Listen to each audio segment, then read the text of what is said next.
창출레민센 이 5권의 책을 우리는 모세 오경이라 그러죠.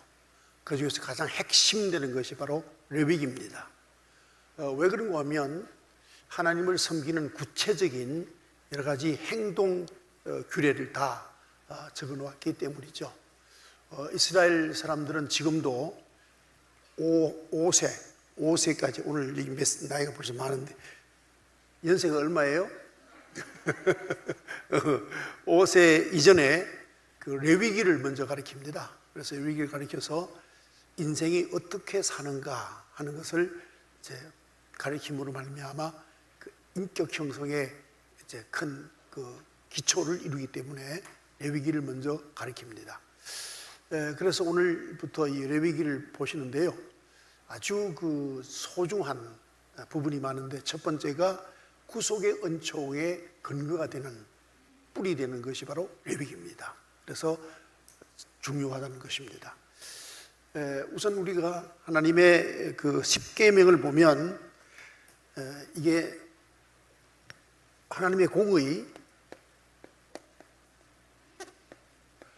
공의가 있는가 하면 하나님의 긍휼을 어려서 못 쓰겠네요. 핵이 많아서 못. 두 가지 이제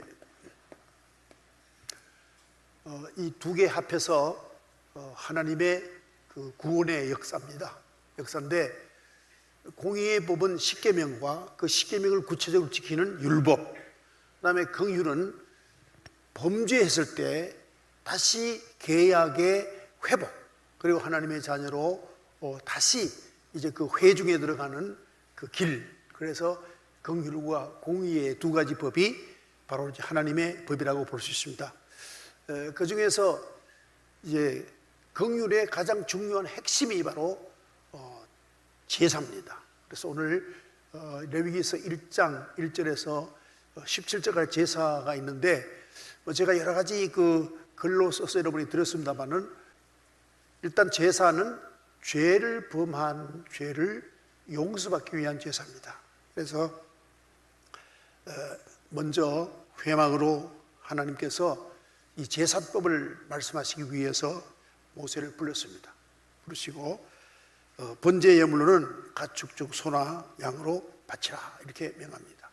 이제 구체적으로 레위기를 쭉 중심으로 들어가면 어떤 죄는 소를 바치고, 어떤 죄는 양을 바치고, 어떤 죄는 비둘기를 바치고, 어떤 죄는 곡물을 바치고, 여러 가지 그 바치는 여러 가지 제물에 따라서 그 범죄에 그 해당하는 형량에 해당하는 적합한 제물을 정해놓은 걸 레위기에서 앞으로 만나게 될 겁니다. 먼저 흠없는 수꽃을 드려야 한다라고 하고 있습니다. 물론 이제 인류 문학에서는 종교에 있어서 고대 종교의 기원은 남성 중심의 사회에서 이루어졌기 때문에 제사장도 남자가, 그리고 레위인도 남자가, 그리고 또한 그 제물도 수컷을, 이렇게 생각을 한다고 인류 문학은 말하고 있습니다만은, 그것은 어디까지나 인간의 유추된 이해일 뿐이고, 하나님께 정한 것은 수컷, 바로 1년 된 양이라 이렇게 정했습니다. 헌제자가, 딱 헌제자라는 말은 자기가 죄를 지어서 죄를 용서받기 위해서 제물을 가지고 제사로 온 사람을 헌제자라 그렇게 말합니다. 이 헌제자가 번제물에 안수를 합니다. 안수를 함으로 말미암아 자기 죄를 이제 양에게 이관하는 겁니다. 그래서 자신을 전가한다는 것입니다. 여러분, 우리가 언제 우리 죄를 예수 그리스도 어린 양에게 전가를 했는가? 예수님은 죄를 범치 않았기 때문에 세례를 받을 이유가 없습니다. 세례는 세례 받는 자만 세례를 받습니다. 그래서 히레리완이 말합니다. 이제 광야에서 회개하라 외치지 않습니까? 그래서 많은 사람들이 이제 회개하라는 말을 듣고 자기 죄에 범한 것을 깨닫고 세례 요한에게 나와서 세례를 받습니다. 그래서 자기 죄를 용서받는 결례를 했죠. 근데 예수님께서 갑자기 이제 그 사탄의 시험을 이기시고 40일 금식 후에 이기시고 세례원에 가서 세례를 받습니다. 이건 뭐냐 하면 죄 없는 예수 그리스도가 물속에 들어갔다는 말은 바로 우리의 죄를 전가받으시는 예식이었습니다. 그래서 예수님의 그 세례식은 바로 임직식이라고도 합니다. 앞으로 십자가를 지시러 나가는 출발점. 십자가 지러 간다는 말은 제물이 제단으로 가는 그 행사의 시작이기 때문에 인류의 죄를 짊어져야 됩니다. 그래서 예수님께서 세례원에게 세례를 받는 것은 바로 모든 인류의 죄를 전가받으십니다.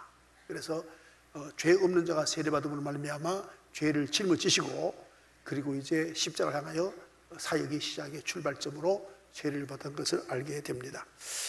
또 헌제자가 여호와 앞에서 그 송아지를 잡았다 그랬습니다. 잡다는 말은 이제 죽이다. 그리고 아까 이런 보셨죠? 이 목을 이렇게 찌르잖아요. 여러분 그 과거에 농경 사회에 있을 때는 집에서 보통 이제 뭐 소도 잡고 또 돼지도 잡고 또 개도 잡고 이제 그렇죠. 물론 뭐 이 자그마한 토끼나 양들은 아이들도 잡았습니다. 우리가 중학교쯤 다닐 때는 뭐 토끼 정도는 잡았어요. 닭 정도 잡고요. 이제 밤에 남의 집 닭도 잡아먹고 토끼도 훔쳐먹고 그런 경우 있죠. 그래서 가능했죠. 그런데 이제 그 빨리 순식간에 죽일 수 있는 것은 이제 목을 잘라야 빨리 죽습니다. 그래서 이제 명을 자른다 그러죠. 그래서 빨리 고통을 적게 주고 빨리 죽게 하는 방법이 목을 자르는 겁니다. 우리 속담에 이런 말 있잖아요. 돼지 멱 다는 소리 한다고. 그 멱이 바로 뭐냐, 목을 이제 자르는 겁니다. 그러면 돼지가 그냥 죽기 살기 소리 지르다가 갑자기 조용해지죠. 이제 그렇게 해서 이제 목을 이제 자르는 그러한 그 제사의 한 부분이 이루어집니다. 그리고 제사장이 그 피를 아까는 그 제단 뿔에다가 이렇게 바르는 건데 그렇게도 하지만은 회막문 앞 사면에다 뿌리기도 합니다. 그래서 뿌려서 이를테면 정화하는 그 역사를 합니다. 여러분 그 고사, 대동제 고사 같은 건 보셨습니까? 시골에 우리 고향에서 뭐 보통 보면 대동제라 그래가 마을 제사가 있잖아요. 그 마을 제사 고사 뭐 그러기도 하고 하는데 그때 반드시 한 달 전에 그 붉은 흙을 가져와서 이제 그 마당이라든지 골목에 다 뿌리는 거 보셨어요? 이게 그 뭐 어떻게 그 이스라엘의 이 제사법하고는 상황이 있는지 없는지 모르지만은 그게 바로 피를 상징합니다. 붉은 흙을 가서 뿌립니다. 그래서 제 말을 듣고 표정이 밝아지는 사람은 그걸 본 거고 무슨 소리 하는 거야? 저게 도대체 뭐 어디 화성 얘기하는 거야? 금성 얘기하는 거야? 하시는 분은 못 본 분들이고 그래서 붉은색을 뿌립니다. 이제 그렇게 하는데 그래서 정결 자기 그 제사 유사라 그러죠. 그 제사를 마을에서 맡은 사람이 유사인데 유사를 정결케 한다는 뜻으로 그렇게 골목에도 뿌리고 마당에도 뿌려서 정결을 하게 한다는 뜻으로 뿌렸습니다. 이와 마찬가지로 이제 회막문에 뿌린 것도 정결례라고 볼 수가 있습니다. 그 다음 5번에 헌제자가 그 번제 희생의 가죽을 벗긴다 그랬는데 회개에 있어서 가장 중요한 게 자기의 껍질 아시죠? 외식하는 거. 회개하나와 제실이 없다면 이건 정말 회개가 몇백 번 해도 소용없고 제사를 몇천 번 올려도 소용없습니다. 제가 이런 경우를 봤는데 어떤 그 성도가 죄를 회개하러 왔어요. 이제 회개하는데 알고 보니까 다 거짓말이에요. 쟤한테 와서 뭐 이것도 잘못되고 저것도 잘못되고 이게 했는데 다 거짓말이에요. 그게 아니에요. 그보다 더 중한 죄를 많이 졌어요. 근데 그저 외식하는 회개죠. 그래서 다른 건 몰라도 하나님께 나와서 죄를 토해낼 때는 진실된 마음으로 있는 그대로를 토해내야 되고 아까 가슴 말씀했죠. 정말 죽어져가는 양을 불쌍히 여기고 내가 죽을 죽음을 양이 대신 죽는다는 불쌍한 마음을 가지고 하나님 앞에 제사를 드려야 되는데 그렇지 않고 회개도 거짓말 회개 하는 경우가 많습니다. 이것을 하나님 받으시지 않죠. 받지 않고 결국은 용서를 받지 못합니다. 그래서 이제 껍질을 벗긴다는 것입니다. 진실된 제사를 드리라는 것이죠. 그 다음에 그 제사장들이 번제단 위에 각던 고기와 머리와 기름을 벌려놓고 7번 헌제자가 그 내장과 정강이를 물로 씻고 그 다음에 제사장이 이상의 모든 것을 단 위에 불사르고 이제 연기와 냄새가 이제 하늘로 올라갑니다. 그래서 이건 어디까지나 그 인류 문화학에서 하는 것이고 고고학에서 하는 얘기인데 그 신에게 드린다고 하는 어떤 상징적인 인간의 행위 중에 유일하게 하늘로 올라가는 것은 바로 안개, 뭐 이렇게 있잖아요. 뭐 김, 그 다음에 연기밖에 없습니다. 여러분께서 아마 출애굽기를 보시면 이제 그 구름 기둥이 나옵니다. 구름 기둥이 나오는데 이 구름 기둥은 조금 다른 겁니다만은 저는 구름 기둥을 직접 경험을 해본 사람이니까요. 그 라스베가스에서 이제 그 LA로 오는 그 여정 중에 데스밸리가 있습니다. 데스밸리인데 거기는 지금도 한 45도 정도 뜨거운 곳이죠. 거기는 과거에는 금이 많이 났습니다. 그래서 탐구하는 사람들이 거기 많이 몰렸는데 제가 그 데스밸리라는 목사님 두 분과 함께 지나본 일이 있습니다. 그런데 굉장히 더워요. 이 본네트에다가 달걀을 올리면 바로 후라이가 됩니다. 그럴 정도 뜨거운 날인데 도저히 뭐 더워서 이 차라도 이게 냉방이 잘 안 되는 거예요. 더워서 견딜 수 없는데 그래서 제가 마음속으로 기도했어요. 그 구름 기둥이 있으면 좀 해주면 덜 더울 텐데 라는 생각을 했는데 아닌 게 다를까 구름 기둥이 사막에 섭니다. 쓰는데 그 속으로 들어가니까 45도 되는 온도가 23도로 떨어져요. 아주 시원해요.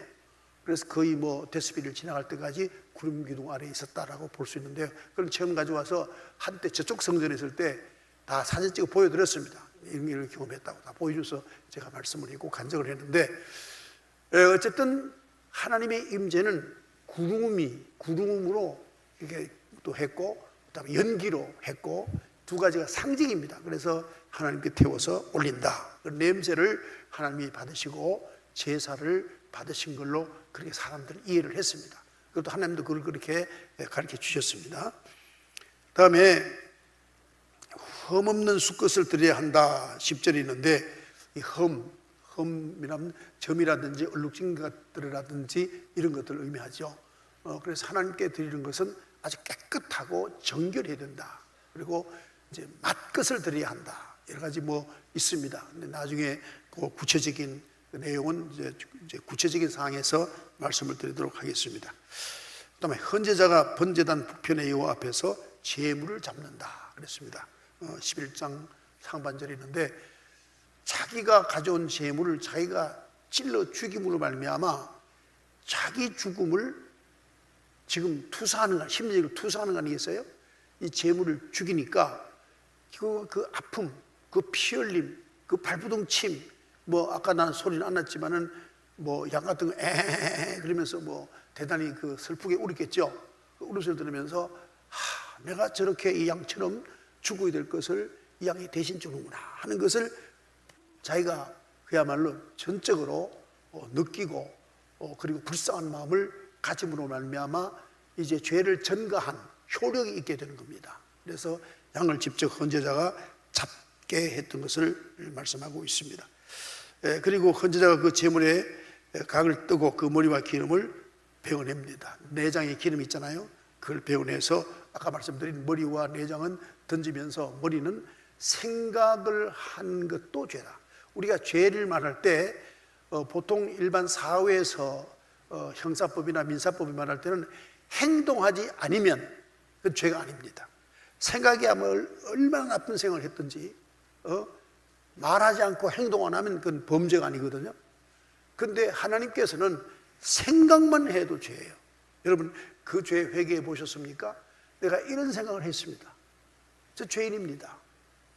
여러분 우리는 하나님과의 관계가 영적 관계이기 때문에 우리 생각까지도 하나님은 아시고 그 죄를 씻어주시는 거예요. 우리의 영을 깨끗게 해주시는 거예요. 그래서 회개할 때 생각과 말과 행위 이 셋을 모두를 다 죄로 규정하고 그 죄를 하나님 앞에 이제 다 고하고 그리고 제물을 통해서 용서함을 받게 되는 겁니다. 그렇기 때문에 머리는 바로 뭘 상징하느냐? 생각하는 죄다라는 것이죠. 그래서 아까도 말씀드린 예수께서도 사람이 그 생각만 해도 범죄하기 때문에 이 세상에 간음하지 않는 사람 누가 있느냐? 다 간음했지 않느냐? 생각만 해도 간음한 거다, 이렇게 말씀하신 것이 예수님이 정죄를 하기 위해서 한 게 아니고 모든 죄를 용서한 우리 주님께서는 그야말로 깡그리 다 용서해 주시기 위해서, 우리의 생각까지 용서하시기 위해서 그런 말씀을 하신 거죠. 그래서 우리는 예수님께서 하신 말씀은 정죄하거나 우리에게 어떤 그 허물을 체크할 것이 아니라 내가 십자가에서 용서할 그 용서의 범위는 이만큼 완벽하다 하는 걸 말씀하기 위해서 그런 말씀을 하신 바가 있습니다. 또한 그 4번 B번에 8번 제사장이 이상의 모든 것을 단위해서 불살랐다. 불사르면 결국 태워진단 말이고 거기 냄새가 있고 연기가 있습니다. 연기는 올라가다, 냄새는 하나님 받으실 그 죄 사함을 하나님이 하시지만 헌제자가 자기 죄를 이제 그 인하여 양을 잡아 제물을 태우니까 죄가 타는 냄새란 말이에요. 죄가 타는 냄새니까 하나님이 향기로 받으시는 거예요. 향기로 받으신다. 그래서 이제 그렇게 적고 있습니다. 이는 화제로서 여호와께 향기로운 냄새가 된다. 여기 화제 하는 말은 그 불화자의 제사제자입니다. 그러니까 태워서 드리는 제사, 이것을 화제라 그런다, 이렇게 말합니다. 또 C번에 여러분께서 이걸 레위기를 안 하면 구속사를 이해하지 못합니다. 그래서 이게 레위기가 굉장히 중요합니다. 좀 딱딱하고 번거롭고 좀 여러 가지 어려운 부분이 많습니다. 그래도 꼭 한번 눈을 바짝 뜨고 이 레위기는 한번 살펴야 됩니다. 그 다음에 그 C, 양이나 염소의 번제 정리, 흠없는 수컷 아까 말씀드렸고요. 그 다음에 헌제자가 번제당 부편 여호와 앞에 제물 드리는 것도 마찬가지고, 피에 사면 뿌리는 것도 마찬가지고, 제물에 가꾸고 그 머리와 기름을 베옵는 것도 동일합니다. 제사장이 그것들을 단위에 불 위에 타고 있는 나무에 벌려놓고 헌자 그 내장과 정강이를 물로 씻고 제사장이 이상의 모든 것을 불살라 번제를 삼고 이는 화제로서 여호와께 향기로운 냄새가 된다. 위에가 또 동일합니다. 소와 양이나 똑같다 이거죠. 그래서 양이나 염소나 같게 하고 있습니다. 그런데 한 가지 알아야 될 것은 왜 이스라엘 백성들이 이방인의 집에 들어가서 앉지도 않고 같이 먹지도 아니했느냐 하는 겁니다. 그것은 자기들의 성결을 지키기 위해서입니다. 요즘 그 회교권 국가에서 한국에다가 그 자기들이 가져가기 위해서 식품을 그 허락한 부분이 있죠. 할렐이라고 하나요?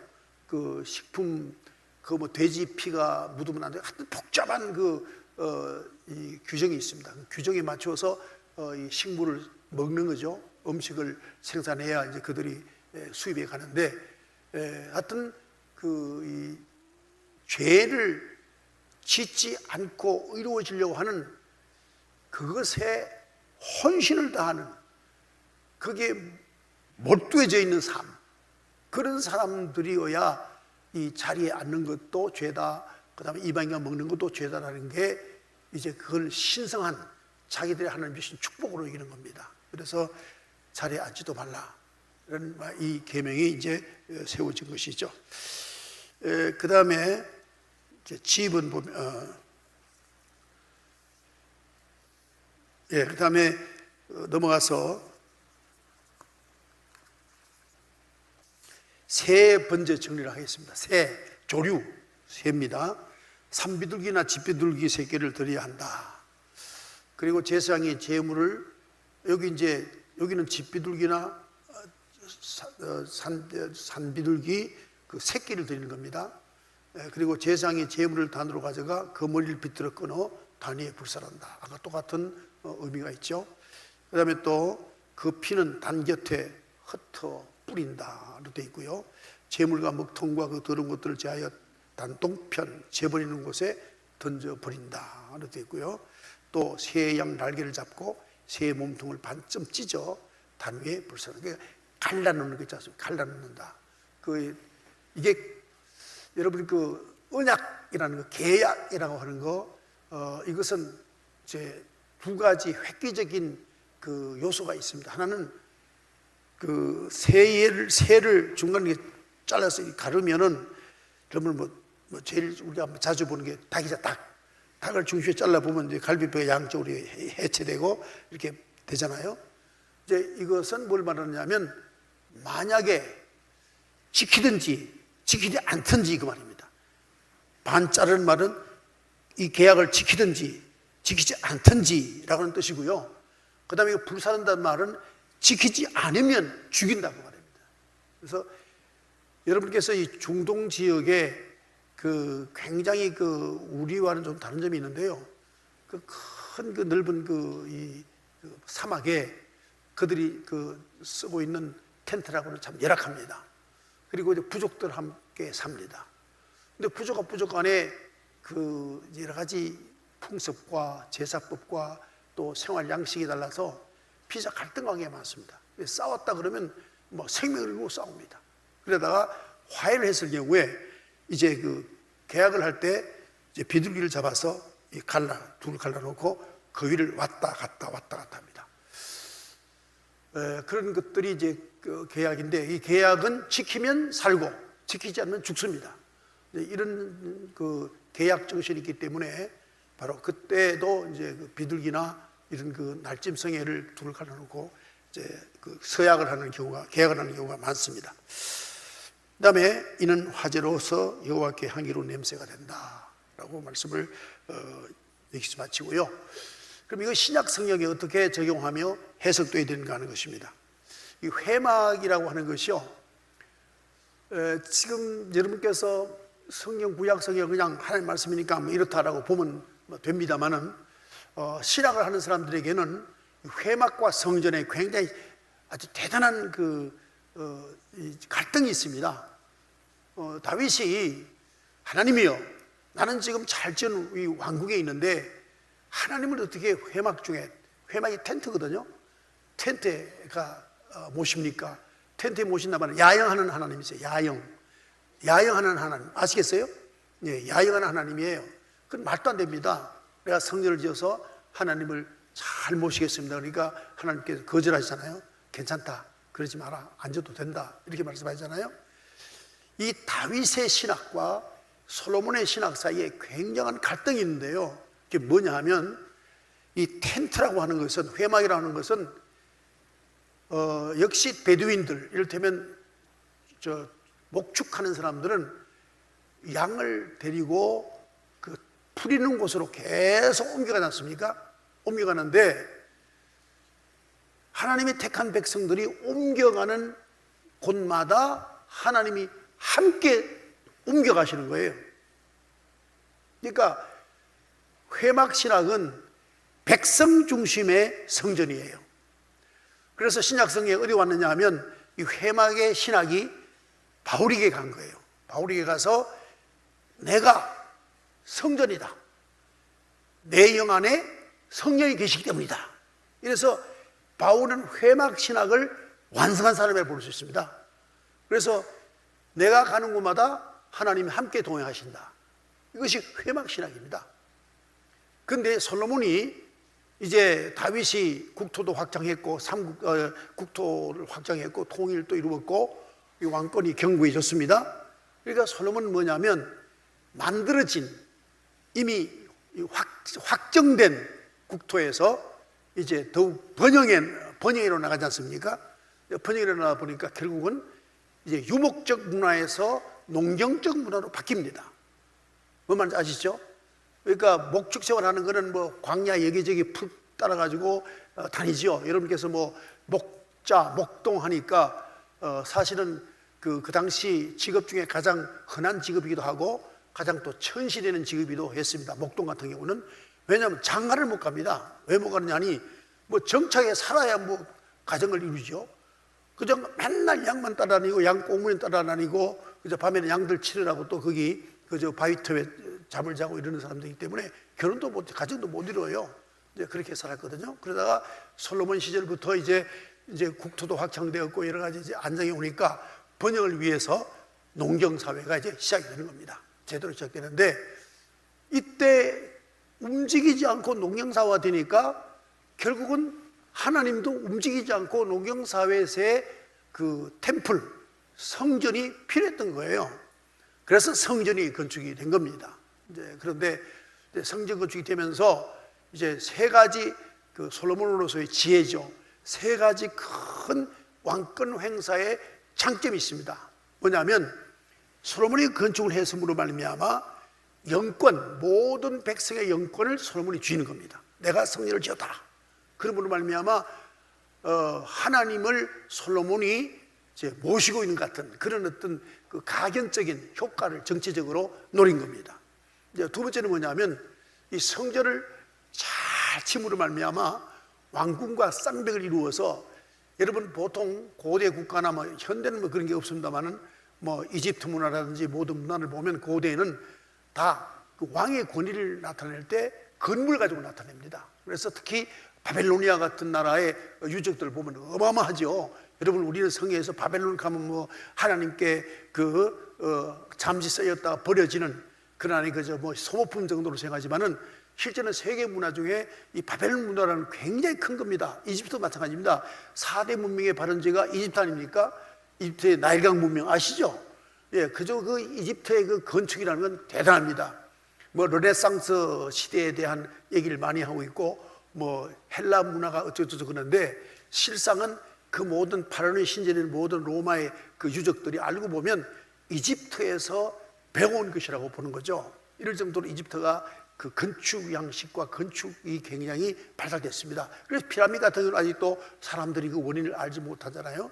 이런 건데 그것이 바로 왕권의 상징이에요. 그래서 성전을 지음으로 말미암아 왕권을 상징하는 그러한 의미도 있는 거지요.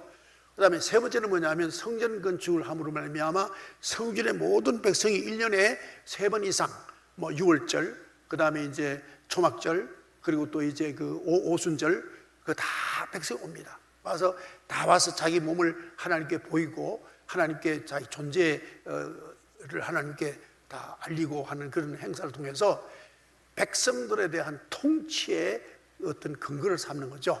물론 신앙적 측면도 있지만 그런 측면이 굉장히 많습니다. 그래서 실상은 예수님께서 내가 이 성전을 헐리라 하셨죠. 예수님께서 헐리라는 성전은 여러분 아시다시피 헤롯 대왕이 지은 성전입니다. 그 성전도 이제 정치적 목적으로 세웠죠. 모든 이스라엘 백성들에게 내가 하나님을 잘 섬긴다는 믿음이 있는 것처럼 보이기 위해서 성전을 건축했습니다. 주님 말씀하시죠. 이 성전을 내가 헐겠다 이런 말씀하셨잖아요. 그리고 4일 만에 짓겠다 그렇게 말씀하셨는데, 그걸 뭐냐면 자신이 성전, 예수님 자신이 성전이라는 거죠. 그래서 자신이 성전이면서 성만찬에서 내 몸이다 받아 먹어라 그러므로 말미암아 자기를 찢어서 자기 몸을 즉 성전을 찢어서 제자마다 성전화하는 그런 예절을 지킨 게 바로 여러분 잘 아시는 성찬식입니다. 성찬식, 처음에 성찬이 그런 의미입니다. 그러니까 이 하나님의 교회를 그 고정화하는 그것도 물론 중요한 일입니다만은 이 성전의 뜻을, 의미를 알고 자기를 성전화하는 이는 신약 성경에서 가장 중요한 하나의 핵심적 구원론입니다. 그래서 여러분 그런 점도 참가하시고, 그럼 나는 어떤 자? 나는 성전이다. 나와 성령이 함께 계시기 때문에 성전이다. 그래서 이 성전과 회막 여기에 대해서 조금 말씀을 좀 드렸습니다. 그 다음에 역대하 7장 15절 16절 말씀에 보면 이제 이곳에서 하는 기도에 내가 눈을 들고 귀를 기울이니 이는 내가 이미 성령을 택하고 그로하여 내 이름을 여기에 두겠다 아직 말씀했죠. 그래서 여러분께서 이 성전에 나와서 하나님께 기도함으로 말미암아 하나님이 들으시고 응답하시는 자리. 그래서 오늘 또 여호사밧의 그 승리 비결에 보면 성전으로 간다 하는 말 나왔지 않습니까?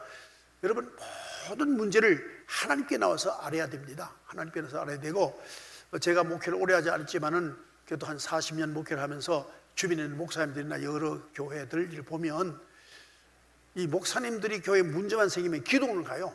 기도원 가서 뭐 40일 기도하고 온다든지 뭐 이런 목사님들이 많으세요. 근데 기도원 가서 기도하고 온 목사치고 교회 문제 해결하는 사람 한 사람도 없어요. 제가 보는 경험, 개인 경험입니다. 해결이 안 돼요. 문제가 있으면 교회를 지키기 위해서이지, 산기도가 산에 들어앉아 있으면 자기는 좋을지 모르지만은 교회는 계속 문제가 가라앉지 않고 계속 발생하고 더 커지잖아요. 이래서 사실은 기도하더라도 교회에서 기도해야 돼요. 교회에서 기도해야 됩니다. 그래야지 여러분께서 산기도 간다든지 이런 것은 그래 중요하지 않다. 다만 특별한 경우에는 산기도도 좋다. 그리고 기도원 기도도 좋을 수 있습니다. 그러나 우리의 모든 신앙의 중심은 교회에 둬야 된다 하는 것을 이제 말씀하고 있음을 보게 됩니다. 그다음에 이제 B를 보죠.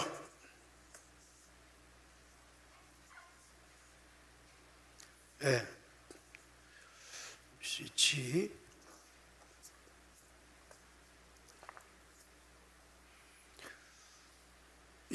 우선 그러면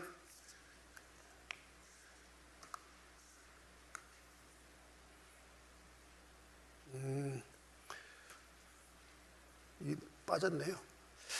G를 보십시오. G. 하나님께 나가는 자는 죄와 허물로 속화된 그 사람을 벗어버려야 한다 그랬습니다. 로마서 12장 13절, 8장 12절에서 13절 보면, 그러므로 형제들아 우리가 빚진 자로 돼 육신에게 져서 육신대로 살 것이 아니니라. 내가 육신대로 살면 반드시 죽을 것이로되 영으로서 몸의 행실을 죽이면 산다. 아까 그 제단의 제물을 죽이잖아요. 죽이는 것을 뭘 말하느냐면 죄인이 지은 죄를 그에게 적용시키는 거죠. 그와 마찬가지로 우리의 삶이란 내 육신을 쳐서 내 본능을 쳐 이기고 내가 영적 사람으로 살아가야 된다.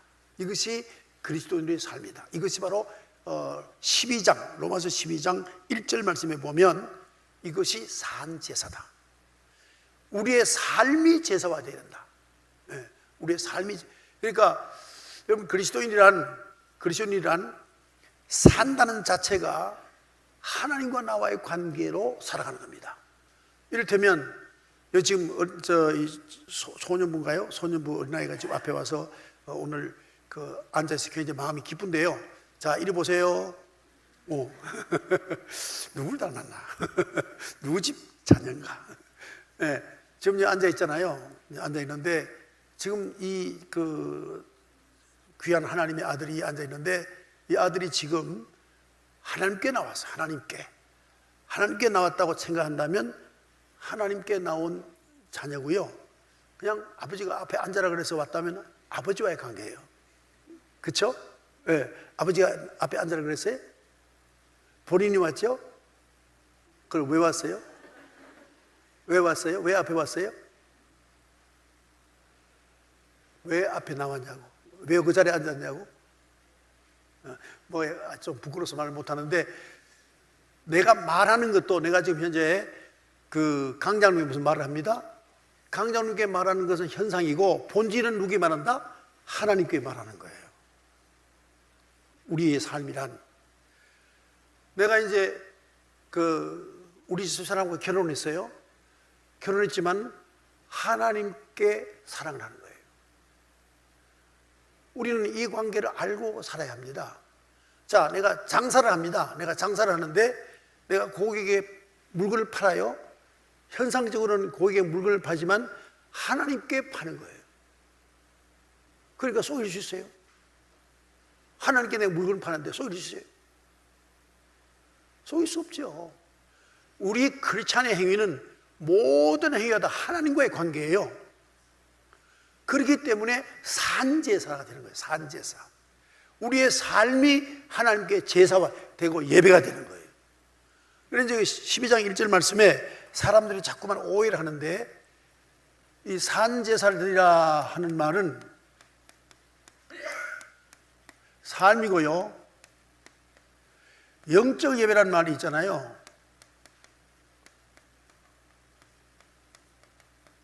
예배라는 말은 필수라 그 말이에요. 반드시 해야 한다. 뭘 해야 한다? 산제사의 삶을 살아야 된다. 그 말 뜻이에요.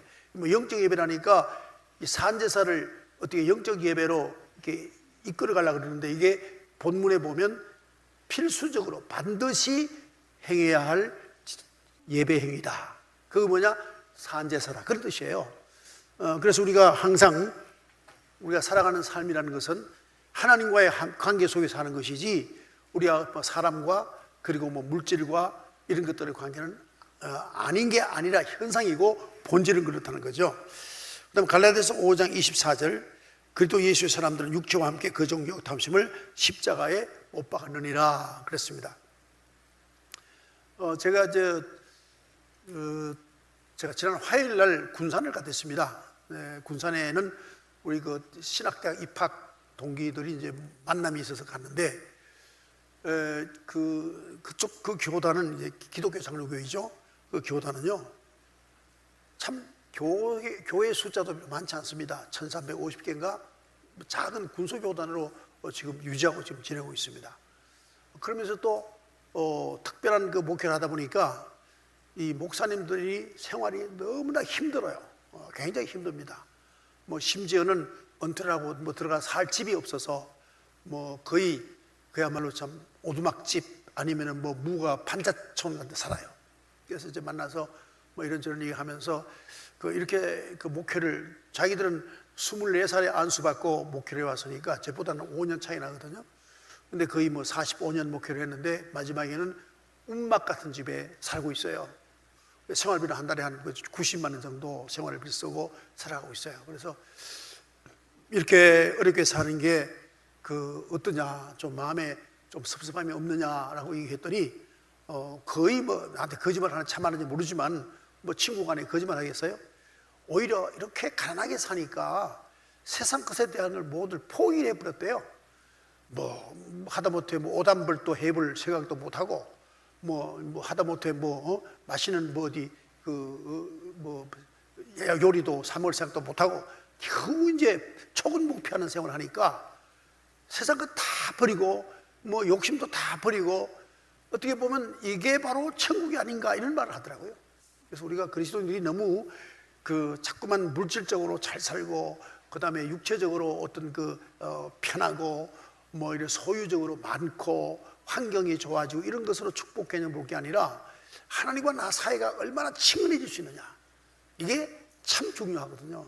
그래서 이제 우리 집도 보면은 저 같은 경우는 이제 어릴 적에 8자 방인가요? 방에서 보통 뭐 8식구가 함께 잠자고 이러잖아요. 겨울에는 땔감이 없으니까 같이 자는데 그때는 정말 형제애가 두터워요. 지금은 뭐 아파트 보통 33평 방 3개인데 뭐 딸은 이쪽 방, 아들은 이쪽 방, 그것도 놓지도 않고 하나만 놓고 딱딱 끓여가지고 사는데 형제애도 없고. 지금 우리나라에 큰 문제가 발생했어요. 무슨 문제 아세요? 국민이 없는 거예요. 국민이 없는 나라가 앞으로 존재하겠어요? 여러분 딸들이 자녀 안 낳잖아요. 그럼 국민이 없어져요. 대한민국 존재하겠어요? 왜? 사랑이 없는 거예요. 희생이 없는 거예요. 자기 아픔을 당하고 싫은 거예요. 고생 안 하려고 그러는 거예요. 근데 알고 보면 자녀 낳고 고생하고 그게 사는 낙인데 그걸 모르는 거예요. 이게 문제죠. 그래서 우리가 신앙생활 하면서 성결한 삶, 정결한 삶, 이 삶을 즐겨야지 세상에 말하는 그런 어떤 뭐 소유의 그 많음 때문에 오는 만족, 혹은 뭐 쾌락으로 오는 어떤 즐거움, 뭐 이런 것들로 자꾸 즐기려고 그러면 우리가 마음속에 영원히 갈증이 생겨요.